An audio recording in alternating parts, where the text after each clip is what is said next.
অসংখ্য লেয়ার মচমচে রসালো এই খাজাগুলো আপনি একসাথে কয়টা খেতে পারবেন বলেন তো? আমার তো মনে হচ্ছে সবগুলো একাই খেয়ে ফেলি।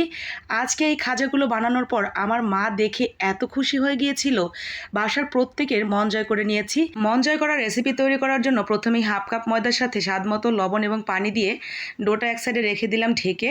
এদিকে ডোটাও সেট হয়ে গেছে আর আমি মাঝখানে কিন্তু তেল এবং ময়দার একটা মিশ্রণ তৈরি করে নিয়েছি। ঠিক এইভাবে ছিঁড়ে ছিঁড়ে দুইবার প্রসেস করে আমি দলা পাকিয়ে নিয়ে উপরে ঠিক এইভাবে তেল দিয়ে সুন্দর করে মেখে রোল করে নিয়ে এইভাবে কেটে নিয়েছি ছুরি দিয়ে। পুরো ভিডিওটি দেখতে আপনারা ভিডিওতে গিয়ে দেখে আসতে পারেন, বিস্তারিত খুব সুন্দর করে বলা আছে এবং দেখানো আছে। ঠিক এইভাবে আমি সবগুলো রেডি করে নিয়েছি। ভাজার আগেই শিরা তৈরি করে নেব। শিরাটা তৈরি হয়ে গেলে তারপরে সেই খাজাগুলো ভেজে নিয়ে মচমচে সেই খাজাগুলো রসের মধ্যে দিয়ে চুবিয়ে নিলেই কিন্তু রেডি হয়ে যাবে মচমচে রসালো খাজা। দেরি না করে চটজলদি